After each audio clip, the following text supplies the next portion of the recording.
Hello students, let start maths meeting with AP sir. हमारी exam booster series का ये 7वां lecture. इससे पहले 6 लेक्चर में हमने तकरीबन 30 क्वेश्चन सॉल्व कर लिए थे। 31वां क्वेश्चन आपके सामने स्क्रीन पर लिखा हुआ है।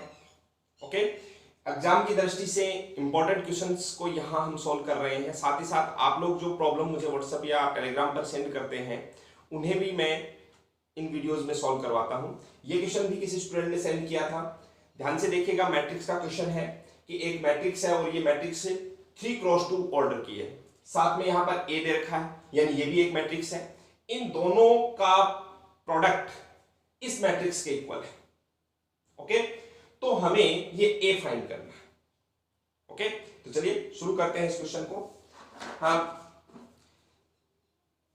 ये जो सीरीज है ये स्पेशली 12th के स्टूडेंट जिन्हें 18 जून को एग्जाम देनी है उनके लिए शुरू की गई है। तो आपके जो भी वीडियो आप देख रहे हैं, आप अपने नॉन स्टूडेंट जो भी क्लास 12th की एग्जाम देंगे उन तक भी ये वीडियो शेयर करें ताकि उन्हें भी इसका फायदा मिल सके। चैनल को सब्सक्राइब कर दें ताकि आने वाले दिनों में जो भी वीडियोज आए वो आपको तुरंत मिल जाए। चलिए ज्यादा टाइम खराब नहीं करते हुए क्वेश्चन पर आते हैं। क्वेश्चन बहुत आसान है, एग्जाम की दृष्टि से इंपॉर्टेंट है। 2 नंबर 3 नंबर के लिए ऐसा क्वेश्चन पूछा जाता है। तो एक तो चीज मैं काम कर रहा हूं कि ये एक्सप्रेशन जो आपको दे रखा है, ये इक्वेशन दे रखी है आपको, ये समझिए। ठीक है, इस मैट्रिक्स को मैं नाम दे देता हूं बी। मान लो ये मैट्रिक्स है ए और सामने वाली मैट्रिक्स है, इसको मैंने सी नाम दे दिया। मतलब B A is equal to C नाम दे रखा। ठीक है, अच्छा जी, मान लो ये मैट्रिक्स भी स्क्वायर मैट्रिक्स होती। कैसे होती, मैं लिख ही देता हूं एक बार आपके सामने कि ये मैट्रिक्स है 1 0 2 -1 -3 4। ये इतनी दे रखी है। मान लो इसमें एक कॉलम और होता, 1 2 3 ले लूंगा। ठीक है, यहां ए है और सामने वाली मैट्रिक्स भी आप यहां, ये होगी 1 -4 3 -2 -10 6 13 20 -9। ये थर्ड कॉलम मैंने अपनी तरफ से लिखा है। ठीक है, अगर क्वेश्चन ऐसा होता तो आप देखो ये जो मैट्रिक्स है ये किस ऑर्डर की है, 3x3 ऑर्डर की है। मतलब एक स्क्वायर मैट्रिक्स है। ओके, और हम जानते हैं कि स्क्वायर मैट्रिक्स का इनवर्स ज्ञात किया जा सकता है। समझ रहे हैं? तो हमारे पास में जो इक्वेशन बनी थी B A is equal to C, मैंने इसको क्या नाम दिया था, B A is equal to C. तो A is equal to C upon B लिखो, चाहे मैं ऐसे लिख सकता हूं क्या, बी इनवर्स इंटू सी। बात समझ रहे क्या किया मैंने, इस b को इधर भेज दिया, b इनवर्स। तो तब तो क्या तरीका होता हमारे पास में, अगर ये स्क्वायर मैट्रिक्स होती तो हम क्या करते, सबसे पहले इसका इनवर्स ज्ञात कर लेते और उस इनवर्स को इस c से मल्टीप्लाई कर देते। जो रिजल्ट आता वही आपकी मैट्रिक्स a हो जाती। बट दिए गए क्वेश्चन में मैट्रिक्स जो है वो स्क्वायर मैट्रिक्स नहीं है। अगर स्क्वायर मैट्रिक्स नहीं है तो कैसे करना, क्योंकि ये इस मैट्रिक्स का इनवर्स ज्ञात नहीं किया जा सकता। ये इनवर्टिबल मैट्रिक्स नहीं है। बात क्लियर है? तो ऐसे केस में हमें क्या सोचना है, किस प्रकार से सोचना है वो देखिएगा। मैं क्वेश्चन आपने नोट कर लिया होगा, मैं इसको मिटा रहा हूं। ठीक है, और सोचना ये है सबसे पहले कि आपकी ये जो मैट्रिक्स है ये किस ऑर्डर की है, 3x2 की। मैट्रिक्स ए का ऑर्डर हमें नहीं पता, मैं मान लेता हूं m×n ऑर्डर की है। और सामने जो रिजल्ट है वो रिजल्टेंट मैट्रिक्स है वो है 3x3 ऑर्डर की। सबसे पहले तो ये बताओ, इस मैट्रिक्स को ए के साथ में मल्टीप्लाई कब कर सकते हैं, जब आपकी ये 2 है ये m के इक्वल हो। मतलब m की वैल्यू क्या आ गई, 2 आ गई। कोई कंफ्यूजन नहीं है? अच्छा, इन दोनों को जब मल्टीप्लाई करेंगे तो जो रिजल्टेंट मैट्रिक्स आएगा वो किस ऑर्डर का आएगा, 3x n का आएगा। हमारे पास में किस ऑर्डर का आ रहा है, 3x3 का आ रहा है। इसका मतलब कंपेयर करने पर n इक्वल टू क्या आ गया, 3 आ गया। बात समझ रहे हैं, n इक्वल टू क्या आ गया, 3 आ गया। इसका मतलब ये हुआ कि हमारी मैट्रिक्स a जो है वो किस ऑर्डर की होनी चाहिए। हमारे पास में m की वैल्यू आ गई 2 और n की वैल्यू आ गई 3। इसका मतलब हमारी मैट्रिक्स A जो है वो 2x3 ऑर्डर की होनी चाहिए। बात समझ रहे हो? देखिएगा, ये मैट्रिक्स है 3 क्रॉस 2 ऑर्डर की, ये मैट्रिक्स है 2 क्रॉस 3 ऑर्डर की, तभी तो इनका प्रोडक्ट पॉसिबल होगा। और रिजल्टेंट मैट्रिक्स किस ऑर्डर की आएगी? 3 क्रॉस 3 का। सामने देखिए 3 क्रॉस 3 ऑर्डर की मैट्रिक्स आ रही है। तो इसका मतलब पहली लाइन तो ये आएगी क्या? इट इज गिवन दैट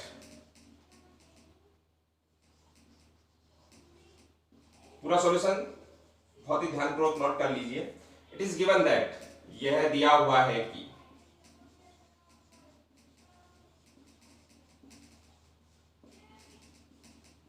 क्या 1 0 2 -1 -3 4 into a is equal to 1 -4 3 -2 -10 6 13 20 और -9। ओके, अच्छा जी। अब इसके बाद में एक लाइन लिखूंगा, क्या? Clearly the order of matrix A will be 2 cross 3। Hindi में लिख देंगे, स्पष्टतः है अवयव A का क्रम 2 क्रॉस 3 होगा। ठीक है। अब इसके बाद में लेट माना A इज इक्वल 2 क्रॉस 3 का कोई भी एक मैट्रिक्स मानना है। रो कितनी है उसमें? 2 और कॉलम कितने हैं? 3। तो 2 क्रॉस 3 का अगर आपको एक मैट्रिक्स लेना है तो क्या इस प्रकार से ले सकते हैं आप? A B C D E F। बात समझ रहे हैं? और जैसे ये आया, अब आप बताओ, आपकी जो इक्वेशन है जो दे रखी थी उस इक्वेशन को आप वापस ऐसे लिख सकते हो 1 0 2 -1 -3 4। ठीक है, इनटू ये किस ऑर्डर की लिखी आपने? 2 क्रॉस 3 ऑर्डर की। क्या? A B C D E F equal to 3 cross 3 order की क्या है? 1 -4 3 -2 -10 6 13 20 और -9। अब देखो अगली स्टेप, मैं क्या कर रहा हूं? इन दोनों को मल्टीप्लाई कर रहा हूं। कैसे करते हैं multiply? First row first column multiply करो। A को 1 को A से मल्टीप्लाई करेंगे A, आगे बढ़े 0 को D से मल्टीप्लाई करेंगे 0। ठीक है, ऐसे इधर मल्टीप्लाई करो। 1 को B से मल्टीप्लाई किया फर्स्ट रो सेकंड कॉलम तो B, प्लस 0 को E से मल्टीप्लाई किया 0, 1 को C से मल्टीप्लाई किया C, 0 को F से मल्टीप्लाई किया 0। ठीक है, अच्छा फिर यहां से 2A ऐसे हो रहा है, second row first column 2A minus D,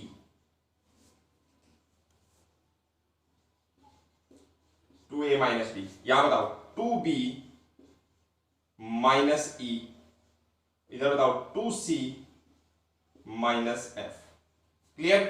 अब ये मल्टीप्लाई करो, माइनस का 3A third row first column 3A plus 4D, फिर ऐसे ही माइनस का 3B प्लस 4E, फिर थर्ड रो थर्ड कॉलम कितना आ जाएगा? माइनस का 3C प्लस का 4F is equal to 1 minus 4 3 minus 2 minus 10 6 13 20 minus 9।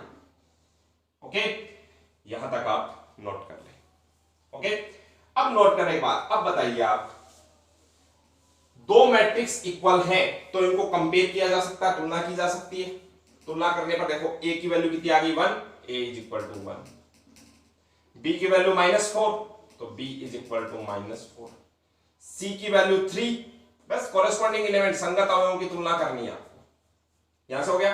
अच्छा जी, 2a minus d is equal to -2। अब आपको पता है यहां से a की वैल्यू अगर आप 1 पुट कर देंगे तो 2 into 1 minus d is equal to -2, मतलब ये हो गया 2 और उधर गया तो -2, तो ये हो गया minus d is equal to -4, मतलब सीधा सीधा सा क्या कह सकते हैं, d is equal to 4। Clear? अच्छा जी, फिर उसके बाद में यहां देखो 2b minus e, 2b minus e is equal to -10। बस इनकी तो कंपेयर करना आपने बात, तो 2b की वैल्यू कितनी है, -4 minus e is equal to -10। अब माइनस का 8 उधर गया तो प्लस का 8, -10 प्लस 8 -2, माइनस e बराबर -2, तो e बराबर कितना आ गया, 2 आ गया। क्लियर? अच्छा जी, ऐसे ही 2c minus f is equal to 6।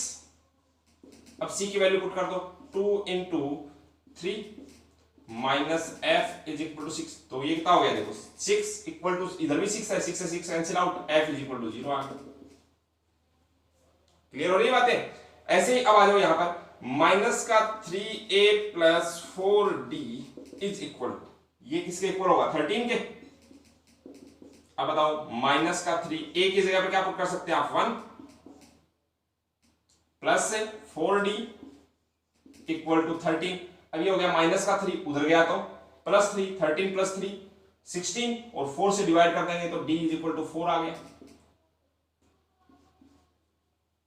वापस वही आ रहे हैं, बात सोचो, a की वैल्यू आ गई, b की आ गई, c की आ गई, d e f सबकी आ गई। दोबारा जब यहां से करोगे तो भी आपको d की वैल्यू 4 मिल जाएगी, e से e की वैल्यू मिल जाएगी आपको 2, और f की वैल्यू 0 मिल जाएगी। सारा काम वैसा वैसा ही चलेगा, तो ये आपको करने की जरूरत ही कहां है।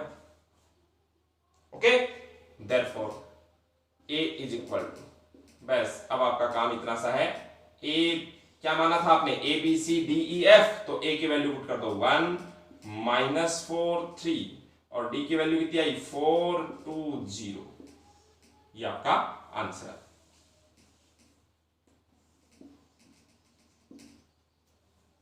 बात क्लियर है? तो ऐसा कोई भी क्वेश्चन आपके सामने हो, हाँ स्क्वायर मैट्रिक्स का अगर केस है तो उसका एक ऑप्शन ये भी है, हाँ स्क्वायर मैट्रिक्स वाले को भी ऐसे कर सकते हैं। जैसे आपको एक मैट्रिक्स दे दी, मान लो 2 क्रॉस 2 की दे दी, यहां पर a दे दिया, और इधर भी 2 क्रॉस 2 की मैट्रिक्स दे दी, तो फिर कहा कि a ज्ञात करो, तो एक तो तरीका, इसको b नाम दे दो, b a is equal to c, तो a इज इक्वल टू क्या आ गया, b इनवर्स इनटू c। एक तो तरीका ये है, क्या करेंगे, इस b को उधर भेज देंगे, इनवर्स हो जाएगा। अब बात आती है कि b का इनवर्स फाइंड कर सकते हैं अपन, स्क्वायर मैट्रिक्स है तो, लेकिन जरूरी थोड़ी है, आप इस मेथड से भी कर सकते हो।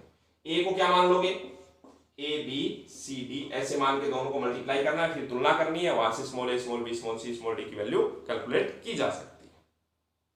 ओके, तो ऐसे क्वेश्चंस पर भी आपको प्रैक्टिस करनी चाहिए। ओके,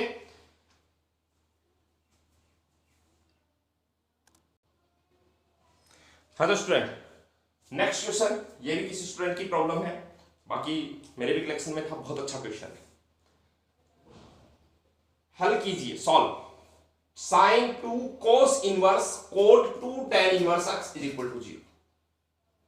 यहां इसको सॉल्व करने का मतलब है हमें x की वैल्यू फाइंड करनी है। ओके, तो चलिए शुरुआत करता हूं। ध्यान दें, इनवर्स ट्रिग्नोमेट्री से भी 2 टाइप के क्वेश्चन आते हैं।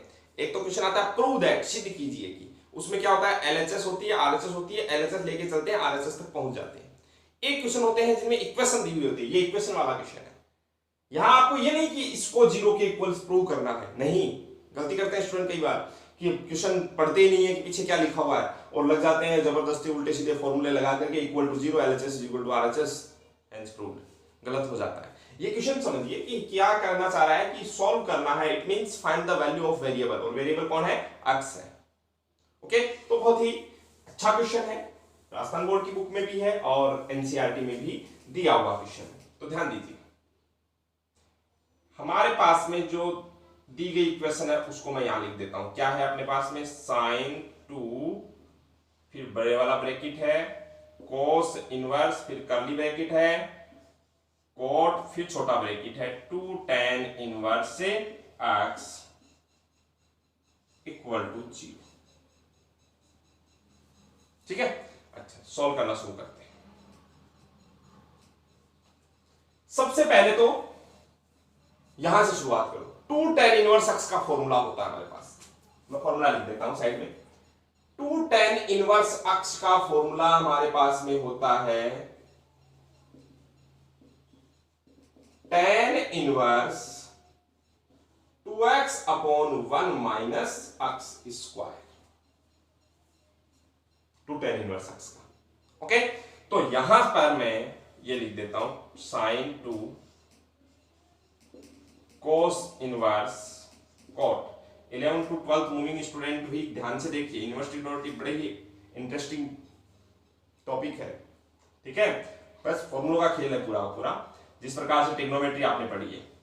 यहां फॉर्मूला जाएगा tan inverse 2x upon 1 minus x square,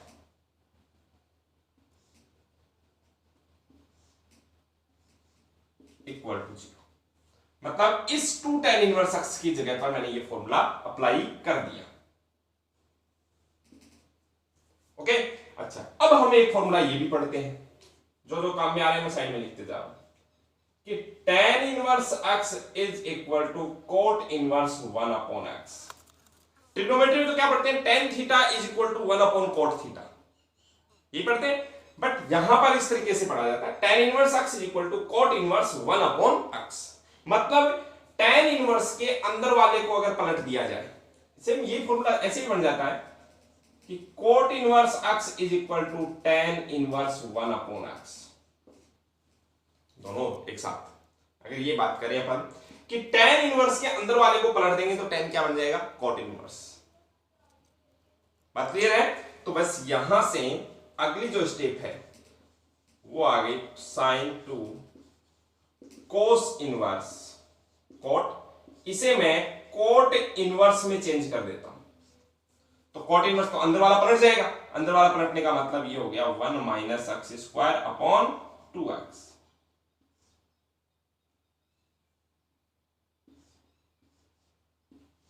बात समझ रहे हैं? Equal to 0। ऐसा क्यों किया, अब आप यहां पर फोकस कीजिए और हम पढ़ते हैं कि ये सबके लिए होता है, साइन हो चाहे tan हो cot हो, cot inverse x is equal to x। मतलब एक तरीके से ये समझ सकते हैं कि ये दोनों आपस में एक दूसरे के इफेक्ट को खत्म कर देते हैं। क्या बच जाता है, x बच जाता है। मतलब डायरेक्ट कोट के साथ में कोट इनवर्स आ जाए या कोट इनवर्स के साथ में कोट आ जाए, तो यहां पर देखो कोट इनवर्स, तो ये आपस में एक दूसरे के इफेक्ट को खत्म करके क्या बन जाएगा अपने पास में, sin 2 cos इनवर्स, ये तो हट गए, क्या हुआ 1 minus x square upon 2x। यहां तक पहुंच गया। ओके, अच्छा जी, अब आप यहां आकर के क्या सोचना है, इस पूरे को एज ए एक बार मैं थीटा कह दूंगा, ये पूरा ही मेरे लिए क्या है, थीटा। तो sin 2 थीटा का क्या फॉर्मूला होता है,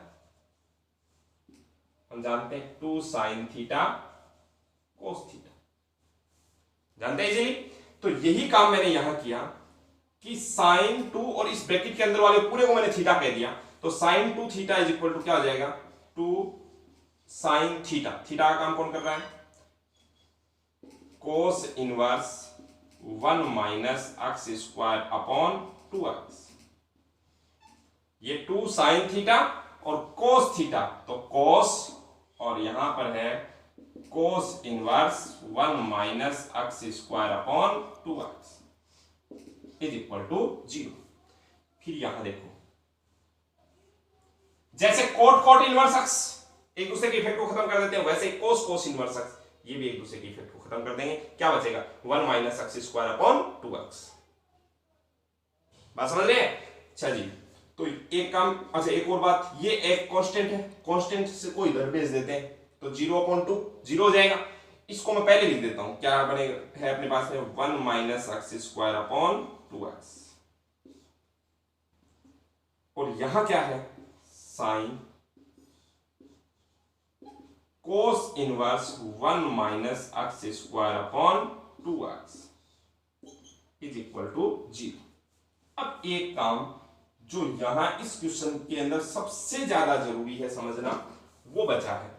देखो यहां पर है साइन और अंदर है कोस इनवर्स। बात समझिएगा, यहां पर है साइन और अंदर क्या है, कोस इनवर्स। तो हम क्या करते हैं, इस अंदर वाले कोस इनवर्स को साइन इनवर्स में बदलना चाहते हैं, ताकि साइन साइन इनवर्स आपस में क्या हो जाए, कैंसिल आउट हो जाए। और इसकी प्रक्रिया क्या है, इसकी प्रक्रिया यह है कि इस पूरे पार्ट को मैं थीटा बोल देता हूं। थीटा किसको बोला है मैंने, यहां समझ लीजिए बहुत ही शॉर्ट में, क्या कि कोस inverse 1 minus x square upon 2x को आप थीटा बोल रहे हैं, ठीक है। इसका मतलब ये हुआ कि cos theta is equal to 1 minus x square upon 2x। क्या हुआ, देखो ये कोस इनवर्स उधर गया, तो cos theta is equal to 1 minus x square upon 2x। तो यहां से मुझे एक बात बताओ, क्या ये फॉर्मूला नहीं होता अपने पास से, sine theta is equal to root 1 minus cos square theta, जानते हैं हम ये फॉर्मूला। साइन थीटा को क्या लिखा जा सकता है, root 1 minus cos square theta. तो क्या ये sine theta is equal to root 1 minus cos theta किसके इक्वल है, 1 minus x square upon 2x, और इसका होल स्क्वायर देगा, यही तो है कोस थीटा। समझ पा रहे बात को। तो यहां से थीटा इज इक्वल टू, अब इस साइन को वापस भेज दो, तो साइन इनवर्स रूट, ये क्या हो गया, ये ऐसे है 1 माइनस एक्स स्क्वायर का स्क्वायर अपॉन 2x का स्क्वायर, मतलब ये हो गया 4x स्क्वायर। अब एलसीएम लेंगे, क्या आएगा एलसीएम, 4x स्क्वायर, ये इधर जाएगा तो 4x square minus 1 minus x square का होल स्क्वायर ओपन करेंगे तो क्या हो जाएगा, 1 का square 1 minus 2x square plus x की पावर 4। ऐसे ही बनेगा कि नहीं बनेगा, पूरे कैलकुलेशन थोड़ी सी लेंदी जरूर है। ये कितना हो गया, 4x square minus 1 plus 2x square, तो कितना हो गया 6x square minus 1 plus x की पावर 4, सॉरी माइनस x की पावर 4, हाँ या नहीं। और नीचे क्या है 4x स्क्वायर, ये सब किसमें है, रूट में है। तो रूट में है तो क्या मैं ऐसे लिख सकता हूं क्या, root 6x square minus 1 minus x की पावर 4 अपॉन 2x स्क्वायर, नीचे वाले का तो आप इजी वे में 2x स्क्वायर रूट निकाल सकते हो क्या 4x स्क्वायर का। अच्छा ये थीटा किसको माना था आपने, इसको, इसका मतलब इसकी जगह पर ये लिखा जा सकता है। तो ये थोड़ी सी लेंथी कैलकुलेशन है। इस कोस inverse 1 minus x square upon 2x, इस पूरे की जगह पर मैं क्या लिख रहा हूं, ये प्रोसेस आप साइड के अंदर दिखा देना, कोई दिक्कत नहीं है। यहां बाहर तो साइन था, अंदर था कोस इनवर्स, मैंने उसको साइन इनवर्स में चेंज किया। चेंज करने की प्रोसेस आपके सामने लिखी हुई है। तो sine inverse root 6x square minus 1 minus x की पावर 4 अपॉन 2x। और हमारा क्या बेनिफिट था इसमें साइन इनवर्स में बदलने का, ये देखो ध्यान से, साइन साइन इनवर्स एक्स एक साथ आ गए, दोनों एक दूसरे के इफेक्ट को खत्म करके क्या हो जाएगा, सिर्फ ये एक इक्वेशन बन जाएगी। ऊपर वाला पार्ट मिटा रहा हूं मैं, स्टेप बाय स्टेप नोट कर लेना। हमारे पास में क्या रिजल्ट मिल जाएगा, यहां पर 1 minus x square upon 2x, एक तो ये फैक्टर और एक फैक्टर बन गया है, देखो ये तो आपस में कैंसिल आउट हो गए, क्या बचा, root 6x square minus 1 minus x की power 4 upon 2x is equal to 0। Clear, अच्छा जी, अब सब मिटा देता हूं। अब आपके सामने सिर्फ एक इक्वेशन लिखी हुई है जिसे हमें सॉल्व करना। ओके, तो कैसे सॉल्व करेंगे, देखो 1 minus x square root 6x square minus 1 minus x की power 4 upon 4x square is equal to 0। तो एक काम तो ये कर देता हूं, मैं इसको इधर ले जाता हूं, तो इधर बचेगा 1 minus x square root 6x square minus 1 minus x की पावर 4 इज इक्वल टू 0। ध्यान दें यहां पर एक बात और लिख दें कि x की वैल्यू 0 नहीं होनी चाहिए, क्योंकि अगर x की वैल्यू 0 होगी तो देखो अपॉन में 0 आ जाएगा, इसलिए ये तो साइड में यहां लिख दिया। अब बताओ क्या यहां से दो स्थितियां मिल गई क्या आपको, एक स्थिति तो मिली 1 minus x square is equal to 0, और दूसरी स्थिति क्या मिली, रूट में है 6x² माइनस 1 माइनस x की पावर 4 इज इक्वल टू 0। या तो ये 0 होगा या ये 0 होगा। अगर ये 0 हुआ तो 1 इज इक्वल टू x², या ज्यादा बेहतर कैसे रहेगा, 1 minus x 1 plus x factor कर सकते हैं कि नहीं, इक्वल टू 0। तो या तो 1 माइनस x इक्वल टू 0, मतलब x की वैल्यू क्या आ गई, या तो प्लस का 1 आ गई या माइनस 1 आ गई। दो आंसर तो x के ही आ गए। क्या किसी इक्वेशन के, क्या किसी समीकरण के एक से ज्यादा हल पॉसिबल है? बिल्कुल है। एक हल हो सकता है, दो हो सकते हैं, तीन हो सकते हैं, जितने पॉसिबल हो। क्वाड्रेटिक इक्वेशन ही बनती तो दो ही हल होते, लेकिन ये तो काफी बड़ी इक्वेशन बन गई, समझ रहे हो। तो यहां से x के दो रिजल्ट मिल गए। फिर x के और रिजल्ट कहां से मिलेंगे, यहां से। देखो यहां से मैं क्या कर रहा हूं, रूट हटा देता हूं दोनों साइड। अब माइनस से मल्टीप्लाई कर देता हूं ताकि आपको समझने में आसानी रहे। सबसे पहले तो ये प्लस का लिख लेता हूं, माइनस 6x² और minus minus plus 1 is equal to 0। क्या ये एक क्वाड्रेटिक इक्वेशन बन गई क्या? किसके टर्म्स में? x² के टर्म्स में क्वाड्रेटिक इक्वेशन है। अगर इस x² को मैं कैपिटल X बोल दूं, minus 6 capital X plus 1 is equal to 0, मतलब यहां पर कैपिटल X क्या है, स्मॉल x²। अब ये क्वाड्रेटिक इक्वेशन द्विघात समीकरण है, तो इसका हल करने का हमारे पास में श्रीधराचार्य फॉर्मूला है।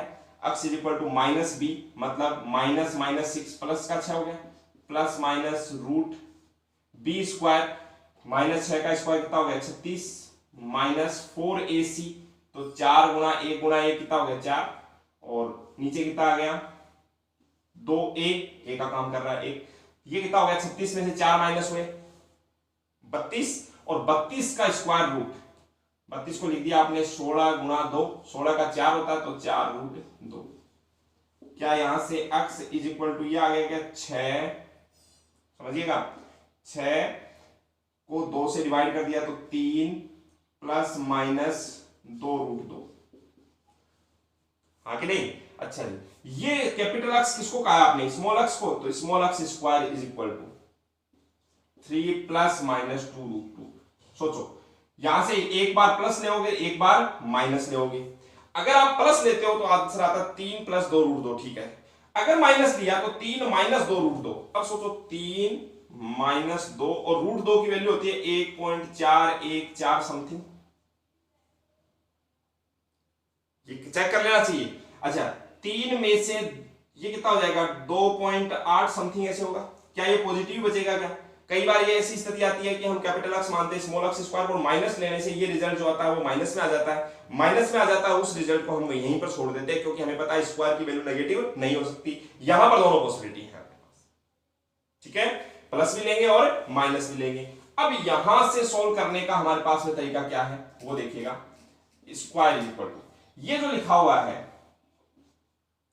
3 प्लस माइनस से 2 रूट 2, इसको लिखने का एक तरीका मेरे पास में ये आ रहा है, देखो रूट 2 प्लस माइनस 1 का अगर आप होल स्क्वायर करते हैं तो क्या रिजल्ट मिलता है, a प्लस, अगर प्लस होता तो a प्लस बी का होल स्क्वायर, रूट 2 का स्क्वायर 2 प्लस b का स्क्वायर 1, समझ रहे हो, और प्लस 2 रूट 2। अगर ये माइनस होता तो a² plus b² minus 2ab, मतलब प्लस से तो क्या आता 3 प्लस 2 रूट 2, और माइनस से आता 3 माइनस 2 रूट 2, मतलब इसे आप परफेक्ट स्क्वायर में कैसे लिख सकते हो, रूट 2 प्लस माइनस 1 और इसका होल स्क्वायर लिख सकते हैं। यहां से आप दोनों साइड से स्क्वायर हटाओगे तो एक साइड प्लस माइनस का साइन आएगा कि नहीं आएगा, plus minus root 2 plus minus 1। बहुत सारे आंसर आगे देखो कैसे आए, आप तो यही छोड़ देंगे। एक्चुअली ये आंसर क्या है, एक बार तो दोनों जगह से प्लस लोगे तो आंसर आएगा रूट 2 प्लस 1, एक बार यहां से प्लस दिया यहां से माइनस दिया तो आंसर आएगा रूट 2 माइनस 1। ये सब x के रिजल्ट है। एक बार यहां से माइनस यहां से प्लस लोगे तो ये आएगा माइनस का रूट 2 माइनस 1, और दोनों जगह से माइनस लेने पर आएगा माइनस रूट 2 प्लस 1। 4 रिजल्ट तो ये रहे और 2 रिजल्ट ये रहे। टोटल x के कितने आंसर आ गए, 6 आंसर आ गए, और ये 6 के 6 मान जो है वो आपकी जो इक्वेशन दे रखी थी उसे सेटिस्फाई करेंगे। बड़ा क्वेश्चन 3 नंबर के लिए पूछा जाता है, अच्छा क्वेश्चन है, ठीक है, प्रैक्टिस कर लेना इस पे फिर से, okay.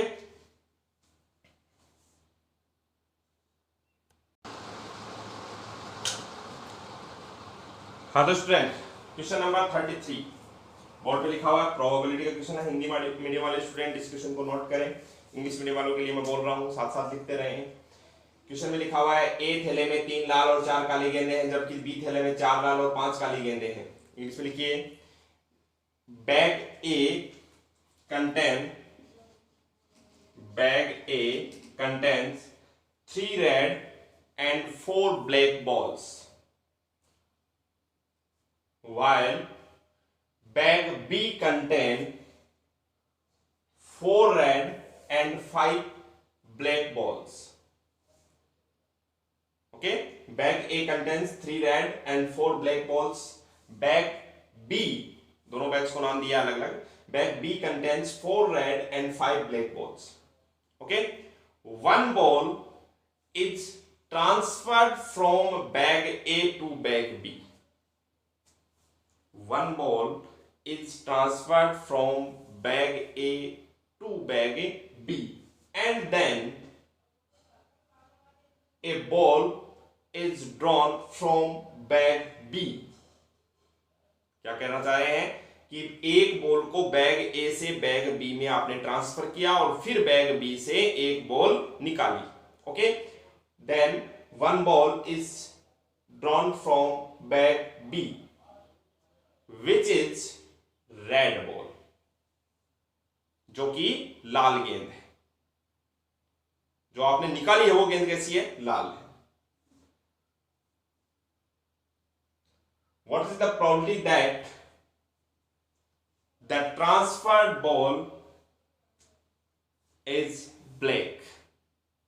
What is probability that the transferred ball is black? Board exam 2018 में ये क्वेश्चन पूछा गया था। यहां मकसद ये नहीं है कि रिपीट हो जाएगा, मकसद ये है कि इस टाइप का क्वेश्चन जो बेस थ्योरम से रिलेटेड है वो आपको तैयार करना चाहिए, क्योंकि 6 नंबर का क्वेश्चन प्रोबेबिलिटी से डेफिनेटली आना है, और जहां तक संभावना रहती है बेस थ्योरम से एक ऑप्शन आता है, उसमें अथवा आता है बीच में, तो एक क्वेश्चन बेस थ्योरम में से ही पूछा जाता है। ओके, तो इसलिए बहुत ही ध्यान से समझिए। क्वेश्चन आपने लिख लिया। अब इसमें सबसे पहले तो लैंग्वेज यहां पर मैटर करेगी। तो लैंग्वेज के नाम पर आपको सिर्फ क्वेश्चंस की लाइन जो है वो कॉपी करनी होती है, ज्यादा अपनी तरफ से कुछ ज्यादा दिमाग लगाने की जरूरत नहीं है। सारी बातें लिख देना कि bag A contains 3 red and 4 black balls, bag B contains 4 red and 5 black balls, and one ball is transferred from bag A to bag B, and then a ball is drawn from bag B, which is red. इतनी बातें, मतलब जो कुछ दिया हुआ है, to find the probability that, और फिर इन्वर्टेड कॉमा में लिख देना the transferred ball is black. ये पूछा है, स्थानांतरित गेंद के काली होने की प्रायिकता ज्ञात कीजिए। ओके, तो ये सारी लैंग्वेज लिखने के बाद में अब आप इसको बिल्कुल साधारण तरीके से समझो कि हमारे पास में 2 बैग है। ये आपका बैग ए, और इस बैग में 3 तो है रेड बॉल और 4 है ब्लैक बॉल, और यहां पर हमारे पास में है बैग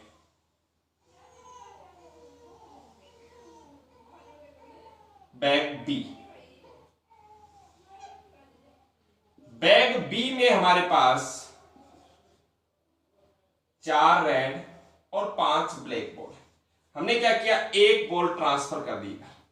अब सोचो, ट्रांसफर्ड बॉल जो है वो या तो रेड होगी या फिर क्या होगी, ब्लैक होगी। मैं 2 इवेंट ले लेता हूं, इवेंट E1 और इवेंट E2।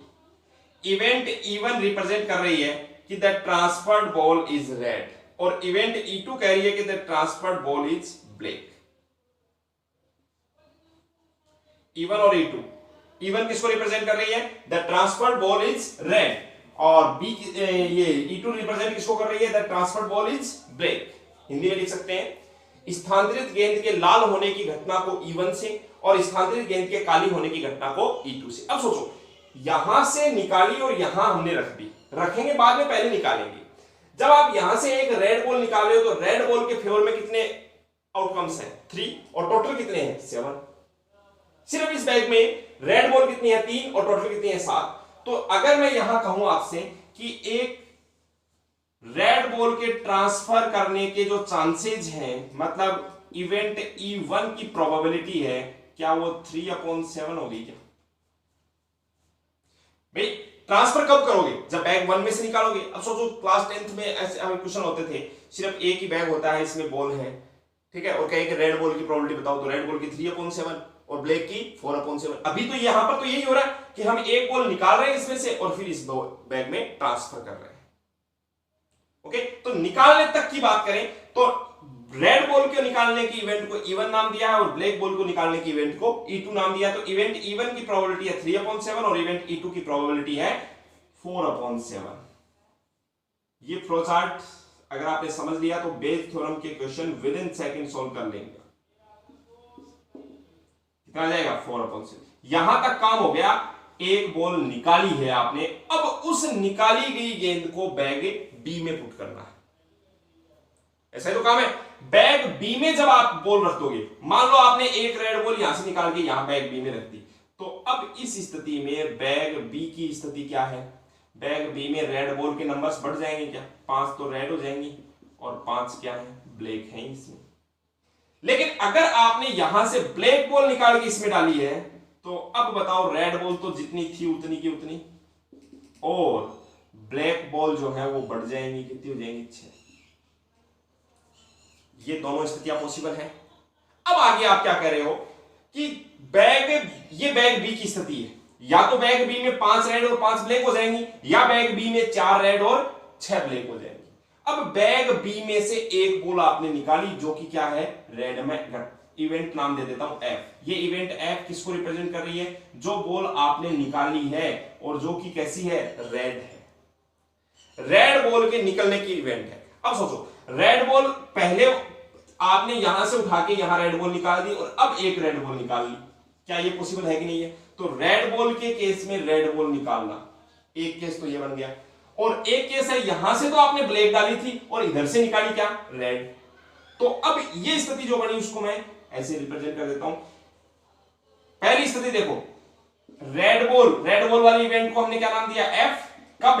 जब पहली बॉल भी रेड थी, मतलब F/E1 लिखेंगे, इसको रिप्रेजेंट करने का तरीका ये रहेगा। इवेंट F की प्रोबेबिलिटी जबकि E1 कंप्लीट हो चुकी है, यानी रेड बॉल के निकलने की प्रोबेबिलिटी जबकि रेड बॉल ट्रांसफर की थी। अब बताओ ये प्रोबेबिलिटी कितनी आएगी अपने पास में? यहां पर रेड बॉल कितनी हो गई थी? जब आपने एक रेड बॉल ट्रांसफर कर दी तो रेड बॉल हो गई 5, और टोटल कितनी है? 10, तो 5/10। और इस केस की अगर मैं बात करूं E2, अब बताओ रेड बॉल जबकि पहली वाली बॉल ब्लैक थी, मतलब ट्रांसफर बॉल ब्लैक थी, तो इस केस में रेड बॉल कितनी है? 4, और टोटल कितनी है? 10, तो ये हो जाएगा 4/10। क्वेश्चन कह रहा है कि आपने निकाली है, उस बॉल का कलर आपको पता है रेड है, तो बताओ ट्रांसफर जो बॉल की थी वो ब्लैक है, इसकी प्रोबेबिलिटी आपसे पूछी। बात समझ रहे? मतलब हमें इसकी प्रोबेबिलिटी, ये सारा डायग्राम के रूप में, पहले सिर्फ क्वेश्चन की लाइंस कॉपी करनी है, फिर ये डायग्राम सा बना देना, फ्लो चार्ट बना देना, और अब आपसे पूछा क्या है वो बताओ। कौन सी इवेंट की प्रोबेबिलिटी पूछी है आपसे? आपसे पूछी है इवेंट E2 की प्रोबेबिलिटी। आप लिखेंगे रिक्वायर्ड प्रोबेबिलिटी, मतलब अभिष्ट प्रायिकता क्या है? P/E2/F। फॉर्मूला रटने की जरूरत नहीं है। जिसकी प्रोबेबिलिटी पूछी है उस ब्रांच के जो फैक्टर्स हैं उनको तो आप ऊपर लिख दो न्यूमरेटर में। क्या आ जाएगा बताओ? P/E2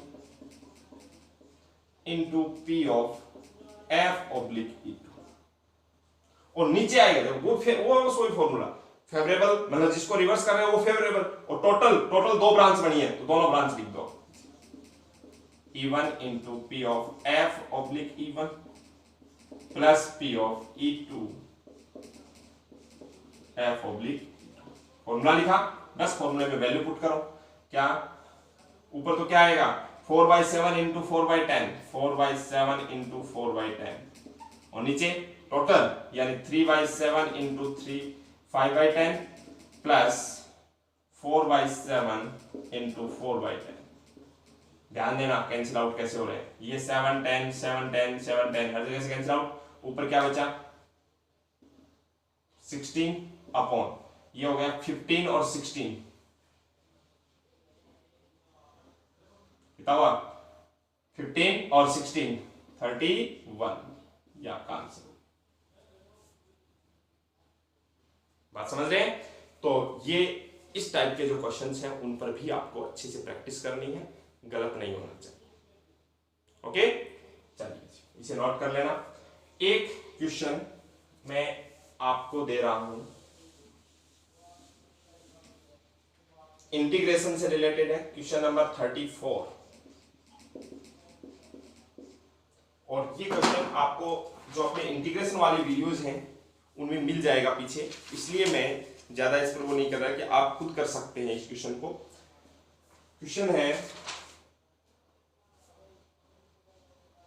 integration 0 to pi x sin x upon 1 plus cos square x dx, इसकी वैल्यू बतानी है आपको, प्रॉपर्टी अप्लाई करनी है। पहले P4 प्रॉपर्टी अप्लाई करके x को हटाना है, ठीक है, और उसके बाद में cos को t मान लेना है, लिमिट चेंज कर देनी है, sin x dx dt minus dt बन जाएगा।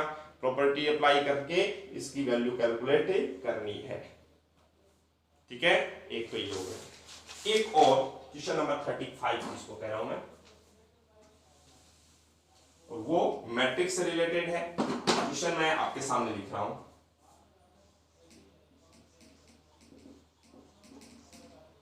आपको एक मैट्रिक्स ए दे रखी है 3 4 1 2, और ये कहा गया है फाइंड ए इनवर्स, ठीक है। आज के इस लेक्चर में ये आखिरी क्वेश्चन मैं ले रहा हूं। एक नंबर के लिए या हो सकता है 2 नंबर के लिए आपसे मैट्रिक्स 2 क्रॉस 2 का मैट्रिक्स लेकर के उसका इनवर्स पूछ लिया जाता है, ठीक है। एक नंबर के लिए पूछ लिया जाता है, ओके। तो बात यह आती है कि एक पहली बात तो किसी भी मैट्रिक्स का इनवर्स कब होगा, जब वो स्क्वायर मैट्रिक्स होगी।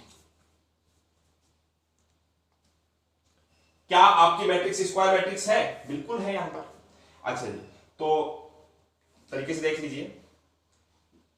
सबसे पहले ये लिख देंगे to find A inverse, it is given that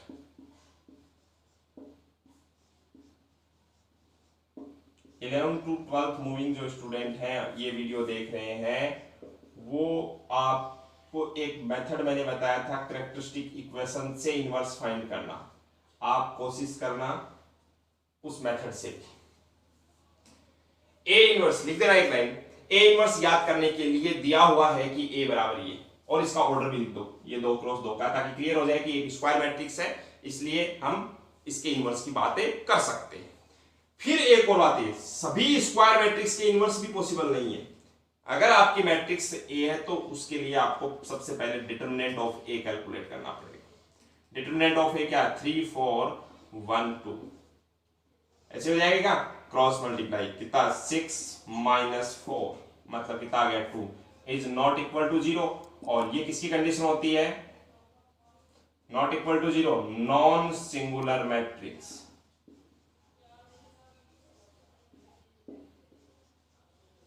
matrix या फिर इसको क्या बोल सकते हैं अपन, नॉन सिंगुलर मैट्रिक्स को ही इन्वर्टिबल मैट्रिक्स बोला जाता है, मतलब व्युत्क्रमणीय अवयव। इसका मतलब डिटरमिनेंट ऑफ ए की वैल्यू 0 नहीं है, इसका मतलब अब क्लियर हो गए, स्क्वायर मैट्रिक्स की डिटरमिनेंट वैल्यू अगर 0 नहीं है तो उसका इनवर्स याद किया जा सकता है। और जब ये सारी बातें होगी तो अब हमारे पास में एक फॉर्मूला होता है, A inverse is equal to 1 upon determinant of A into adjoint of A. फॉर्मूले से भी पता चल गया होगा कि अगर मान लो किसी मैट्रिक्स में डिटरमिनेंट ऑफ ए की वैल्यू 0 आ गई तो 1 अपॉन 0 इनफाइनाइट, और इनफाइनाइट से कोई भी चीज मल्टीप्लाई हो इनफाइनाइट आ जाएगा, मतलब ए इनवर्स इनफाइनाइट आ गया। ए इनवर्स इनफाइनाइट आने का मतलब नॉट डिफाइंड, परिभाषित नहीं है। अब ये जो एडजॉइंट ऑफ ए है इसकी कैलकुलेशन का हमारे पास में एक शॉर्ट मेथड होता है। पहली बात तो ये लिख देता हूं, 1 अपॉन डिटरमिनेंट ऑफ ए, कितनी है डिटरमिनेंट ऑफ ए? 2। अब देखो 2x2 का अगर कोई मैट्रिक्स है और उसका एडजॉइंट ज्ञात करना है तो सीधा सीधा तरीका क्या होता है, डायरेक्ट शॉर्ट मेथड बता रहा हूं, डायगोनल के एलिमेंट्स को इंटरचेंज कर दो, मतलब 2 और 3, ये भी 2x2 की है, इनको चेंज कर देना और जो रिमेनिंग एलिमेंट्स हैं उनके साइन चेंज कर दो बस। ओके, इसका मतलब ये हुआ कि आपको ए इनवर्स क्या मिल गया, देखो 1/2 से मल्टीप्लाई हो रहा है तो ये आपके पास में आ गया 1 -2 -1/2 और 3/2, मतलब हर जगह 2 से भाग कर दो, ये मैट्रिक्स इनवर्स आ गया। आप वेरीफाई करके देख सकते हैं, ए को ए इनवर्स से मल्टीप्लाई करके देखो या ए इनवर्स को ए से मल्टीप्लाई करके देखो, आपको आई यानी 1001 मिलेगा। बात समझ रहे हैं? तो ये जो क्वेश्चन है वो 2 नंबर के लिए या 3 नंबर के लिए, सॉरी 1 नंबर के लिए या 2 नंबर के लिए आपसे पूछ लिया जाता है। अब ज्यादा ही आसान सा पेपर बनाए 3 नंबर के लिए पूछ लेता है। हाँ ध्यान दीजिए, मैं जो बता रहा हूं ये कि ये सिर्फ और सिर्फ 2x2 का एडजॉइंट ज्ञात करने की प्रोसेस होती है। ये एडजॉइंट मैट्रिक्स है, सेकंड आव्यूह।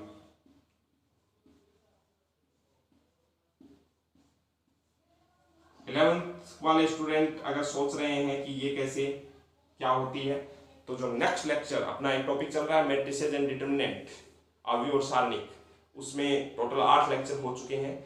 जो 9वां लेक्चर आने वाला है उसमें यही टॉपिक रहेगा हमारा, सेकंड आव्यूह एडजॉइंट ऑफ ए मैट्रिक्स। ठीक है, और ये शॉर्ट ट्रिक है, होता क्या है एक्चुअली वो आपको 12th वालों को तो पता ही है, 11th वालों को आज जो लेक्चर आएगा उसमें पता चल जाएगा। ओके, तो इस प्रकार से इस एग्जाम बूस्टर सीरीज का ये हमारा 7वां लेक्चर भी कंप्लीट होता है। आप अब समय बहुत कम रहा है, पढ़ें, अच्छे से पढ़ें, 100/100 के टारगेट को माइंड में रखते हुए। अच्छा, दूसरी बात कि वीडियोज हैं वो शेयर भी करें। कुछ स्टूडेंट हैं जो 12th क्लास में हैं, एग्जाम देनी है, लेकिन उनसे मतलब मेरा पर संपर्क नहीं हो पा रहा है, आपका अगर संपर्क है तो उन तक वो वीडियो जरूर पहुंचाएं। Okay, thank you.